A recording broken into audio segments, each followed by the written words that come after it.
Hi everyone, welcome to my channel again. Today we are going to discuss about 17 guidelines provided by ICMR and NIN for Indians. ICMR and NIN have given us 17 guidelines and also a method called as My Plate for the Day to ensure we get healthy nutrition every day. According to ICMR, 56.4% of diseases caused in India is due to unhealthy lifestyle and poor dietary practices. According to them, healthy diet and physical activity can prevent substantial portion of heart diseases, hypertension and up to 80% of type 2 diabetes. So let's get started and discuss about 17 guidelines provided by them. The first guideline is eat a variety of food to ensure a balanced diet. Nutritionally adequate diet or a balanced diet should be consumed through a wise choice of food items from variety or diverse of food groups. This clearly means that ICMR recommends taking a balanced diet and not any trending dietary pattern recommended by social media influencers. ICMR and NIN categorizes food into 10 different groups and it recommends including adequate quantities of food from at least 5 to 7 food groups every day to ensure we get balanced diet. The first food group is cereals and millets, second is pulses, third is vegetables, fourth is nuts, oil seeds, oils and other fats, fifth is green leafy vegetables, sixth is fruits, seventh is dairy, that is milk and milk products, eighth is roots and tubers, that is beetroot, carrot, potato, etc. Ninth one is flesh foods, that is meat, fish, etc. Tenth one is spices and other herbs like turmeric, ginger, mustard, pepper, etc. So make sure to include foods from at least 5 to 7 food groups every day. The next question to be answered is how much of these foods should you consume per day? To answer this, ICMR introduces a concept called My Plate for the Day. According to ICMR, a sedentary man may need 2000 calories per day, but this may vary depending upon his physical activity. In a 2000 calorie diet, one should consume 400 grams of vegetables per day, 100 grams of fruits per day. Again, vegetables are divided into three groups. One must consume 100 grams of green leafy vegetables per day, 200 to 250 grams of seasonal vegetables per day, and 50 to 100 grams of roots and tubers. The next food group to be included in the plate is cereals. 250 grams of cereals, that is wheat, rice, millets, etc., should be included. In this 250 grams of cereals, they also recommend including 30 to 40 percentage of millets, that is around 75 to 100 grams of millets. Then comes our protein sources. They are pulses and beans. NIN recommended 85 grams of pulses and beans per day for vegetarians, and for non-vegetarians 55 grams of pulses and 70 grams of meat per day. They also recommend consuming 300 ml of milk or curd per day. Then comes the sources of fat. ICMR recommends taking 35 grams of nuts and seeds and 27 grams of oil and other fats. Now, guideline number 2, ensure provision of extra food and healthcare during pregnancy and lactation. Additional nutritious food and care are required during pregnancy and lactation. Here are few precautionary measures to be taken before planning for pregnancy. A woman should be at least 21 years old when planning for pregnancy. Ensure optimal weight before conception. Test and treat anemia and ensure deworming. Blood pressure, blood sugar, and thyroid function should be tested and treated for any abnormalities. Take all steps to prevent malaria to avoid low birth weight in babies. Folic acid should begin before conception and continue throughout pregnancy. They have also mentioned some do's and also don'ts to be followed during pregnancy. Let's see the do's first. Vitamin C rich foods like gooseberries, that is amla, guava, oranges should be included in diet to improve iron absorption of plant-based foods. Add green leafy vegetables and other vegetables in your diet. Example, fenugreek, that is methi roti, spinach, palak roti, vegetable idli and vegetable dosa. Expose yourself to direct sunlight for at least 15 minutes to get sufficient vitamin D. Avail supplementary nutrition from Anganwadi centers and micronutrient supplements as per doctor's advice. Add variety of food items in your diet by which daily requirement of all nutrients can be met. Green leafy vegetables, legumes and nuts are good sources of folic acid. Now let's discuss the don'ts. Don't smoke or chew tobacco or consume alcohol. Avoid carbonated beverages. Avoid foods made with hydrogenated fat. Don't sleep immediately after meal. Don't consume tea, coffee, and other caffeinated drinks along with meals or soon after meals. Don't lift heavy objects or strenuous physical activity. Guideline number 3 is ensure exclusive breastfeeding for the first 6 months and continue breastfeeding till 2 years and beyond. So, ICMR clearly says that breastfeeding is more than enough for a baby till 6 months of age. ICMR also says there is no need to feed water for babies till 6 months of age, even if the climate is hot and humid. Guideline number 4 is start feeding homemade semi-solid complementary foods to the infants soon after 6 months of age. They also say homemade preparations are better than commercially available products and homemade foods are economical, easy to cook, safe and healthy for growing babies.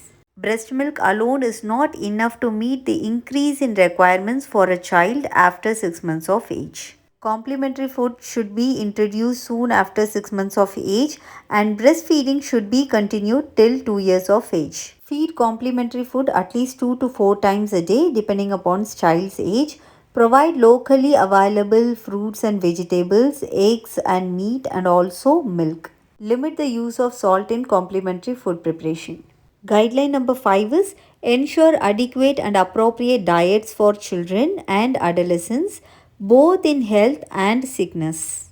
They have also provided sample diet chart for children and adolescents. The link to download the entire dietary guideline is provided in the description box. Please check. Guideline number 6 is eat plenty of vegetables and legumes. Vegetables and green leafy vegetables provide several vitamins and minerals and offer protection from micronutrient deficiencies and various other diseases. Under this topic, ICMR explains the importance of taking vegetables. They say vegetables are good sources of fiber. High fiber foods acts as prebiotic which turns into food for good bacteria living in our intestine and hence support gut health. Also, most of the vegetables are low in calories and hence prevents overweight and obesity.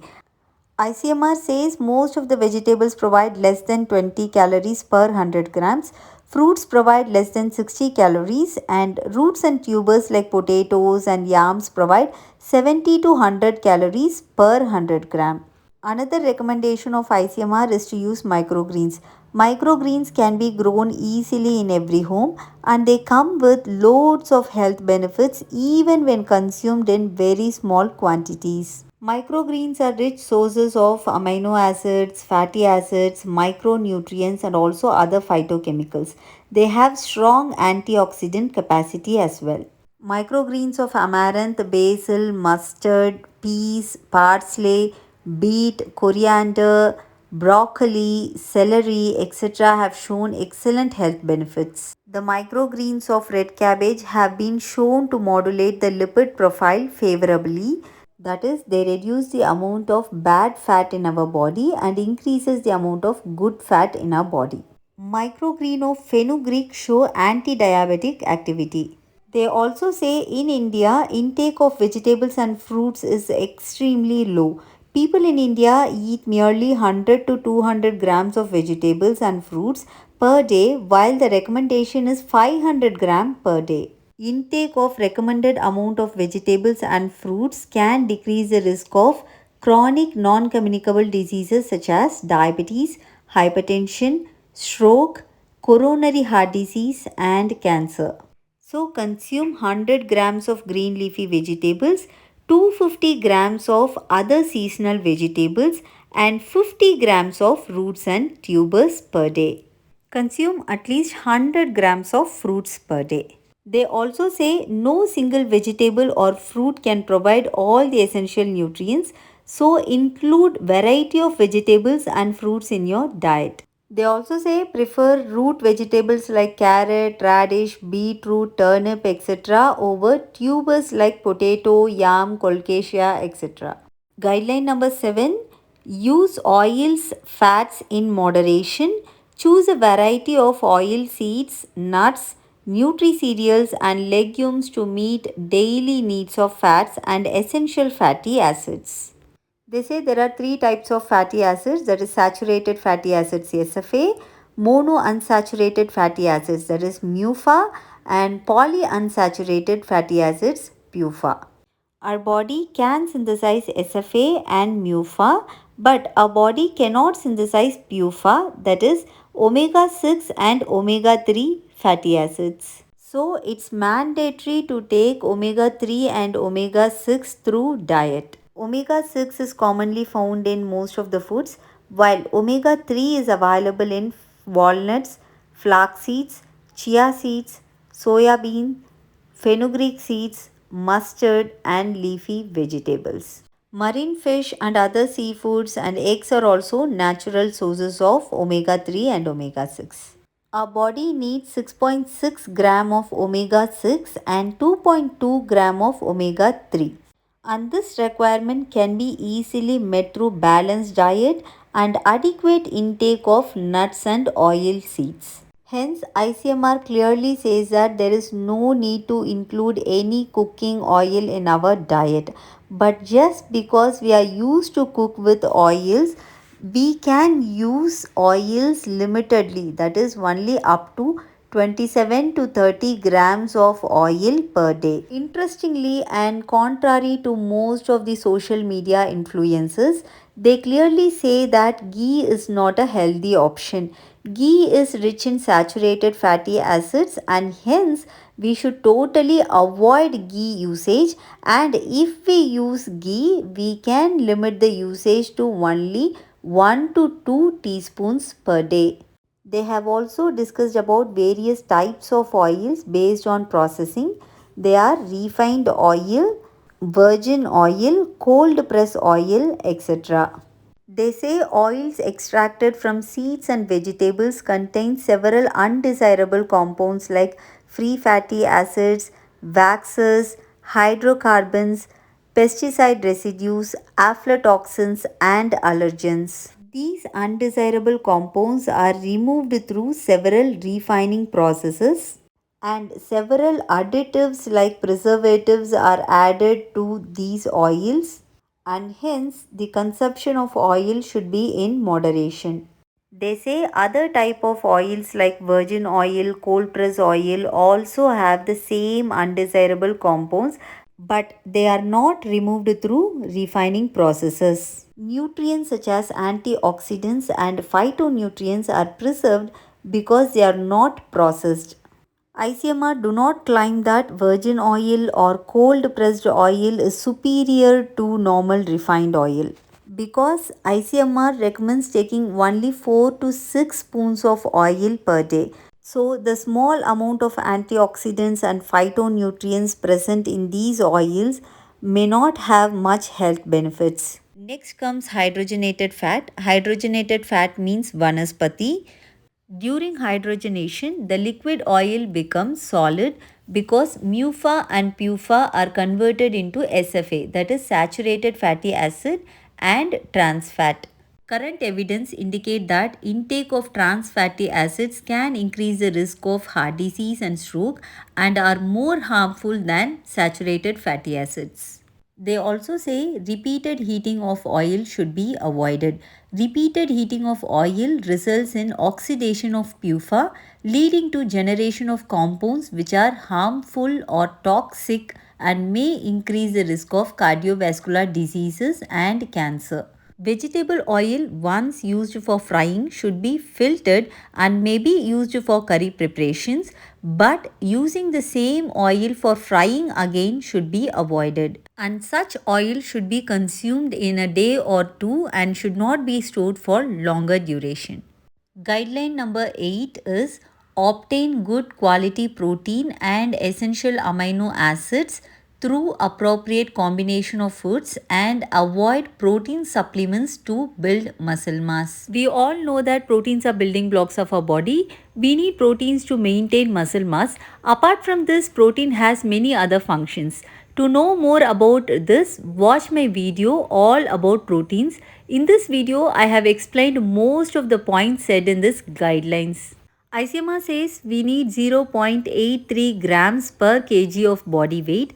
This translates to 54 grams of protein for a man weighing 65 kg. They also say daily diet of an adult often provides 60 to 70 gram of protein per day, but the challenge is getting quality protein through diet. Now, what do they mean by quality protein? Proteins are made up of amino acids. Our human body needs 20 amino acids, and out of these 20 amino acids, our body can synthesize only 11 amino acids. Our body cannot synthesize the remaining 9 amino acids, and hence we should take these 9 amino acids in adequate amount through diet. So, these 9 amino acids are known as essential amino acids. A protein source which can provide all the essential amino acid is said to be a complete or a good quality protein. Non-vegetarian foods like chicken, fish, eggs are complete protein sources, but individual plant sources like grains, pulses, seeds and nuts are incomplete protein sources. This means most of the plant sources do not have all the 9 essential amino acids in required amounts. For example, cereals have lower level of lysine but higher level of methionine. But opposite is true for pulses. Pulses have lower level of methionine but higher level of lysine. So, individually cereals and pulses are incomplete protein sources. But when we combine cereals and pulses, we get all the 9 essential amino acids in adequate quantities. Therefore, ICMR recommends combining cereals and pulses in the ratio 3:1 to meet the requirement of all the 9 essential amino acids. Addition of 250 ml of milk or curd in our daily diet can further enhance the intake of all 9 essential amino acids. Non-vegetarians can easily meet their amino acid requirements by consuming 700 to 900 grams of flesh foods per week. If you are a vegan who do not consume any animal product, then it's important to combine cereals and pulses in the ratio 3:1. This means if you take 3 cups of any grain like rice, wheat, millet, etc., then you should take 1 cup of pulses. This measurement is for raw ingredient and not cooked ingredient. So next time when you make idli or dosa, make sure that you use 3 cups of rice and 1 cup of dal. And when you make pongal, take 3/4 cup of rice and 1/4 cup of dal. The same rule applies for rajma chawal also. Vegans should also include seeds and nuts in adequate quantities. Here comes an important point which grabbed a lot of media attention and subjected to controversy. Let me read these lines for you. Whey protein is rich in branched chain amino acids, that is BCAAs. Recent studies suggest that BCAAs may increase the risk of non-communicable diseases. People just picked these lines and started debating on this. But if we read further, ICMR clearly explained what they mean by this. They say many athletes take very high amount of protein which is not needed, and research indicate dietary protein supplement is associated with very small increase in muscle strength and size during prolonged resistance exercise training in healthy adults, and protein intake greater than 1.6 per kg of body weight do not contribute to any further RET induced gain in muscle mass. Prolonged intake of high protein is associated with potential dangers such as bone mineral loss and kidney damage. By this, they don't mean that taking whey protein will result in non-communicable diseases.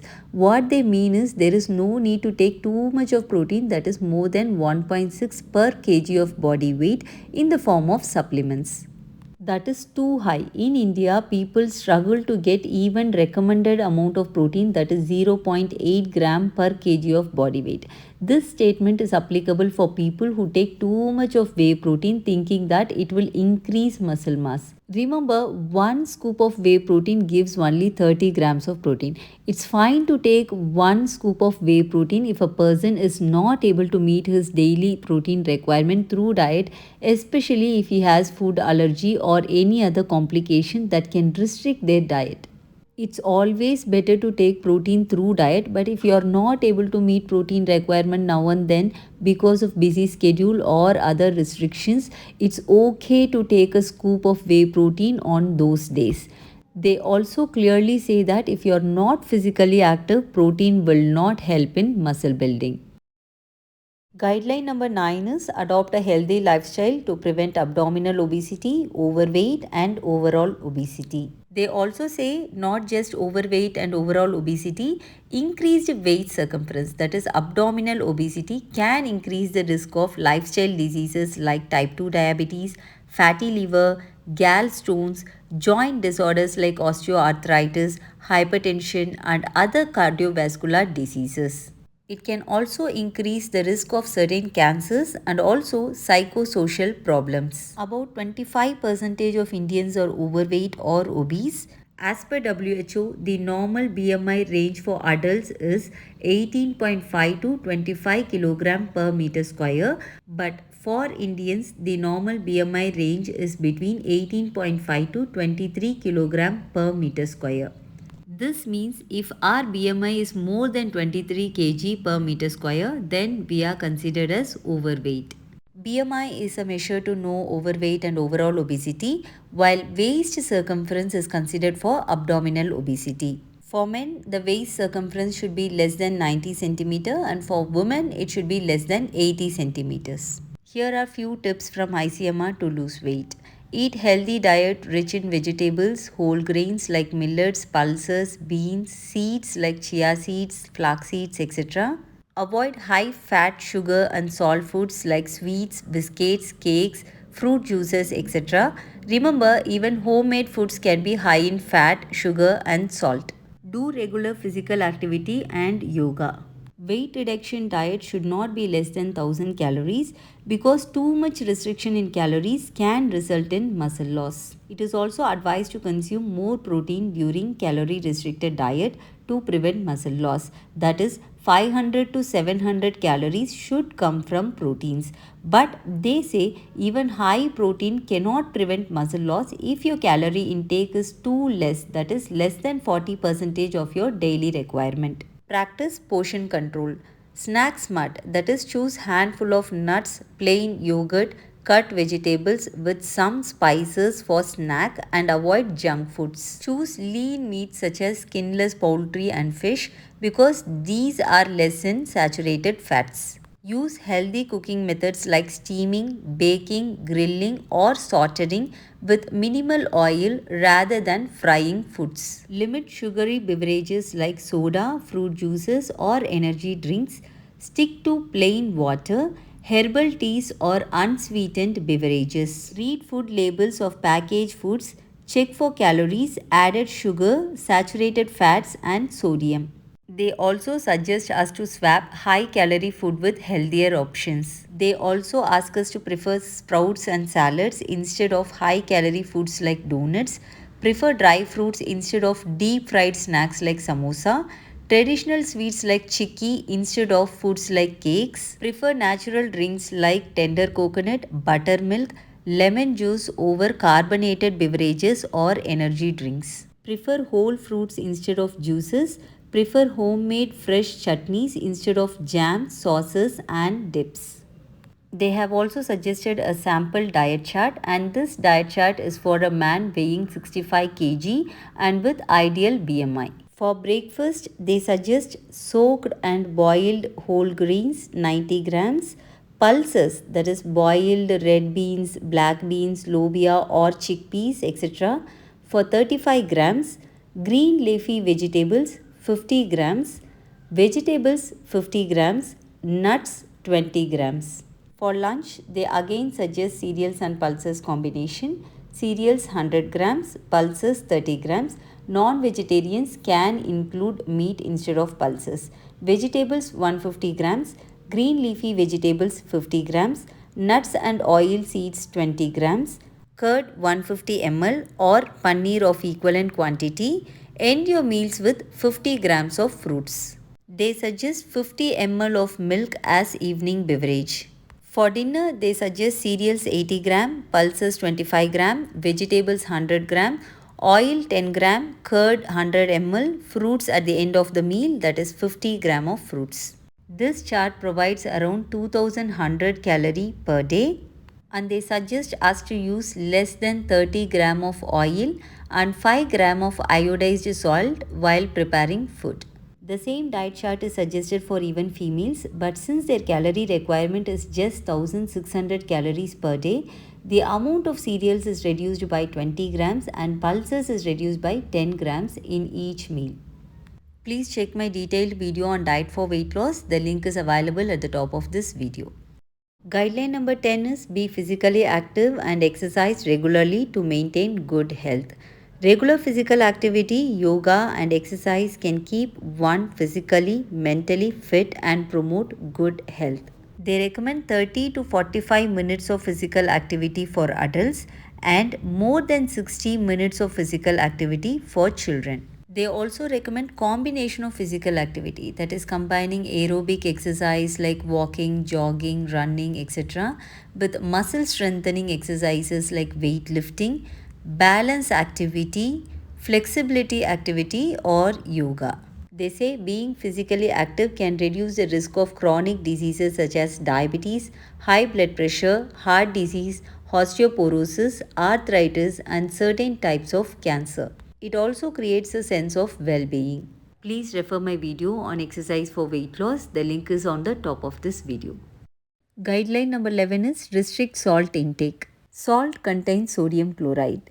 Sodium plays an important role in nerve conduction and it is primarily involved in maintenance of water and fluid balance in our body. So sodium is very essential for our body, but we can easily meet our sodium requirement through diet. Almost all food we eat contains sodium in it. But the concern is potassium intake. Potassium along with sodium is very essential for water and fluid balance in our body and also electrolyte equilibrium. So it's important to maintain sodium potassium ratio in our diet. While potassium intake has been decreasing gradually, there is simultaneous increase in sodium intake, either as table salt or through processed foods. We need 2300 milligram of sodium per day and 3800 milligram of potassium per day. Just 1 teaspoon of salt is more than enough to meet our sodium requirement. To meet our potassium requirement, we need to consume 400 grams of vegetables and 100 grams of fruits. They say high salt intake can lead to high blood pressure and increase the risk of heart attack and stroke, and it can also cause kidney problems. They have also discussed about various types of salt like normal iodized salt, Himalayan pink salt and black salt. They say all types of salt have almost same amount of sodium chloride and whatever salt you choose to use, it should be taken less than 5 grams per day. That is 1 teaspoon per day. They recommend using iodized salt. To know more about this, watch my video what salt should you use. The link is on the top of this video. Guideline number 12 is consume safe and clean foods. They say wash hands with soap and water for at least 20 seconds before touching food, utensil or cooking. They advise us to buy food items from reliable source after careful examination. They also say it's better to buy food items that contains ISI and UGMARK certification marks on them. They ask us to wash fruits and vegetables thoroughly before use, wash and cook meat thoroughly. Always use thoroughly cleaned utensils, knives, chopping boards, etc. Consume cooked foods within 4 to 6 hours or refrigerate it. Refrigerated food should be heated thoroughly before consumption. Here are few safety measures to be followed while storing food in refrigerator. Store raw and cooked food items in refrigerators separately in different compartments. Cut the roots of green leafy vegetable before storing in refrigerator. Preserve eggs in refrigerator after washing them thoroughly. Maintain safe refrigerator temperature, that is below 5 degrees Celsius. Store cooked food in refrigerator in containers with lids, preferably in small portion. Clean refrigerator once in 2 weeks. Guideline number 13 is adopt appropriate pre-cooking and cooking methods. They say we should wash grains and pulses before cooking, but we should not wash them repeatedly. Repeated washing of grains and pulses can result in loss of certain minerals and vitamins. Cutting vegetables into small pieces exposes a greater surface area of the foodstuff to atmosphere, resulting in loss of vitamins due to oxidation. Hence, cutting vegetables into very small pieces should be avoided. Cut vegetables and fruits should be consumed as early as possible as their shelf life and nutrients contents reduce drastically. Cut vegetables, leafy vegetables and fruits should not be soaked in water as water soluble minerals and vitamins tend to get lost. Soaking pulses reduces the anti-nutrients present in them and hence pulses should be soaked before cooking. The nutrients present in sprouts are more bioavailable than those in whole grains and hence they can help us meet the requirements of vitamins and minerals. Fermentation also increases the digestibility and bioavailability of whole grains and legumes. They have also explained various cooking methods under this topic. They say closed lid cooking is better than open lid cooking because it can minimize nutrient loss. They say boiling and pressure cooking is the best way to improve nutritional quality of pulses as this reduces anti-nutrients in them and increases the absorption of iron, calcium, magnesium, zinc and other minerals. They also ask us to boil with just enough water without having to drain the excess water. This retains the folate in legumes. They also say overcooking of pulses should be avoided as it can reduce the quality of protein by reducing an amino acid known as lysine. They also say steaming is the best way of cooking as it increases the level of both antioxidants and polyphenols in vegetables and greens. It also minimizes the loss of water soluble vitamins and phytochemicals present in food. Then comes deep frying. Deep frying is not a better idea as changes occur in protein, vitamins, and antioxidants. Exposure to high temperature and atmospheric air produces toxic compounds in food. The main disadvantage is excess oil consumption that can lead to obesity, type 2 diabetes, and heart diseases. Also, oils used in deep frying should not be used for deep frying again, and also it should not be mixed with fresh oil. Next comes shallow frying. Unlike the common belief that shallow frying is better than deep frying, nutrient loss is more in shallow frying than deep frying because the surface of food exposed to air is more in shallow frying than in deep frying. The deterioration reaction in oil used is also more. But the only relief is it can be less in calories if we use less oil. Also, oil used for shallow frying is not reused. Then comes stir frying, that is cooking cut vegetables with very little oil at high temperature while constantly stirring is called stir frying. This method preserves nutrients when compared to liquid cooking. The rapid cooking and high temperature seals in the nutrients, but heat liable vitamins like vitamin C can be lost. Then comes microwave cooking. There is too much of scaremongering with the usage of microwave cooking, but ICMR clearly says that there is no much difference between microwave and conventional cooking. In fact, they say the cooking time is lesser in microwave and hence it retains vitamins and minerals, especially vitamin C.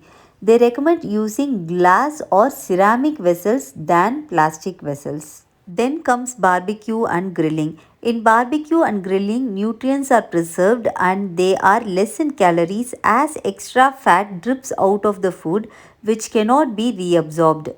But they can also be unsafe as the wood and charcoal used can release a compound called polycyclic aromatic hydrocarbons PAH. Repeatedly using the same charcoal can increase the content of PAH and thereby increases the concentration of carcinogens that causes cancer. Grilling meat preserves more vitamins and minerals, but a byproduct of grilling meats known as glycotoxins can cause inflammation in our body. Then comes slow cooking. Slow cooking is also a good cooking method. During slow cooking, cell wall breaks down and there is release in powerful antioxidants from vegetables like tomatoes, corns, and spinach. Further, cooking meat in liquid at low heat can reduce the amount of glycotoxins released by them. Then comes air frying. Air frying significantly decreases the amount of oil absorption into food compared to deep frying. Less oil generally leads to less calorie consumption, which can reduce the risk of weight gain and obesity. Air frying can be particularly useful in cooking starchy foods like potatoes, but air frying fish can result in loss of omega 3 fatty acids and also increases inflammatory compounds. Adding herbs to fish may reduce these effects. They have also addressed certain safety concerns with cookwares we use in our kitchen. Contrary to social media influencers, there is no mention of any cookware causing cancer in these guidelines. Let's now discuss them one by one. They say earthen pots are eco-friendly and safest cookware. They also say stainless steel is also generally considered very safe as they are non-reactive. Then comes metal cookwares, that is materials like aluminium, iron, brass, copper, etc. Small amounts of these materials that are likely to leach into food during cooking or storing need not be a cause of concern. But do not store acidic foods like pickles, chutney, sambar, katta dal in metal cookwares for longer duration. If you are still concerned about cooking food in aluminium pressure cooker, just transfer the food to stainless steel vessels after cooking. Then comes the most scary cookware, that is non-stick cookware. The Teflon coat on the non-stick cookware can release poisonous and irritating fumes when heated to temperature more than 170 degrees Celsius. But wait, this happens when an empty pan is left on burner for a longer duration. Remember, most of our cooking do not exceed 170 degrees Celsius. This high temperature is used only in deep frying and we do not use non-stick for deep frying. So chill and relax, just discard your non-stick pan if the coating is worn out. Next comes granite stone cookware. Granite stone cookware retains heat well and hence saves time and energy. If the cookware is coated with Teflon, use medium to high heat as very high temperature can damage non-stick coating. Guideline number 14. Drink adequate quantity of water. They say normal healthy adults need 8 glasses of water, that is approximately 2 liters of water, and this includes beverages as well. They ask us to consume clean water. They say boil water for 10 to 15 minutes when the safety of water is in doubt. They ask us to avoid synthetic soft drinks and carbonated beverages and prefer buttermilk, tender coconut water, lemon water, etc. in hot weather. They also say whole fruits are better than fruit juices. What about tea and coffee? Tea and coffee contains caffeine, which is a central nervous stimulant. Besides this, they also contain theobromine and theophylline, which are known to relax arteries and thereby promote blood circulation. They also contain flavonoids and antioxidants that may reduce the risk of coronary heart disease and stomach cancer. But excessive consumption of coffee can increase blood pressure and cause abnormalities in heartbeat. Hence, moderation is the key and caffeine intake should not exceed 300 mg per day. A cup of brewed coffee, that is 150 ml of brewed coffee, contains 80 to 120 mg of caffeine. Instant coffee contains 50 to 65 mg of caffeine. Tea contains 30 to 65 mg of caffeine. So make sure not to exceed more than 300 mg of caffeine per day. Then comes alcoholic beverages. Alcoholic beverages contains ethyl alcohol in varying proportions. Beer contains 2 to 5%, wine contains 8 to 10%, while brandy, rum, whiskey contains much higher concentration, that is 30 to 40 percentage of ethyl alcohol. People who regularly consume more than 30 ml of ethyl alcohol are at higher risk of hypertension and stroke. Alcohol intake can also increase the risk of cancers of mouth, larynx, esophagus, prostate, and also breast in women. It also weakens heart muscles, causes fatty liver, damages liver, brain, and peripheral nervous system. Alcohol is also high in calories. 1 gram of alcohol gives 7 calories, while carbohydrates and protein gives only 4 calories. So it can also contribute to overall and abdominal obesity. Hence, no amount of alcohol is safe and stay away from alcohol. Guideline number 15 is minimize the consumption of high fat, sugar, and salt foods, that is HFSS, and ultra processed foods. They ask us to restrict the consumption of ultra processed foods like sauces, cheese, mayonnaise, jam, fruit pulps, juices, carbonated beverages, biscuits, cookies, cakes, pastries, breakfast cereals, cool drinks, health drinks, packaged fruit juices, etc. They say even homemade food becomes unhealthy if prepared with high fat, high sugar, and salt. They also say enriching and fortifying ultra processed foods with nutrients does not make them wholesome or healthy. Regular consumption of ultra processed food increases the risk of non communicable diseases like diabetes, hypertension, cardiovascular diseases, etc. Guideline number 16 is include nutrient rich foods in the diets of elderly for health and wellness. They say healthy food habits and regular physical activity are required to maintain good health and improve the quality of life. As age advances, people become less active and their energy requirement decreases. For healthy aging, the elderly need nutrient dense food that are rich in vitamins, minerals with adequate amount of good quality protein, complex carbohydrates and dietary fiber. They should avoid high fat, sugar and salt food and also ultra processed food which are high in calories and low in nutrients. They say elderly should ensure adequate water intake to avoid dehydration, which is very common among them. Regular physical activity helps to maintain muscle mass, bone density, maintain body weight, improve brain function, and also reduces risk or progression of degenerative diseases. Guideline number 17 is read information on food labels to make informed and healthy food choices. They say always read food label information to know more about content of the foods inside a pack. Food labels should display the name of the food, brand name, list of ingredients, date of manufacture, use by or expiration date, allergen declaration, etc. Check nutrition facts and make informed choices. Although nutrition and health claims are regulated by FSI, certain claims can be misleading. Let's now discuss certain misleading claims made by food industry. The first term is all natural. A food product can be called natural if it doesn't have added colors, added flavors or artificial substances and goes through minimal processing. But manufacturers often use this term to identify just one or two natural ingredients in the mix, and this can be misleading.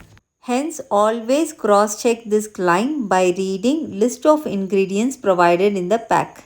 Real fruit or fruit juice. According to FSI regulation, any food item with even a very small amount of fruit, that is only 10% or less percentage of fruit added to a product, is allowed to state the product as made with real fruit pulp or fruit juice.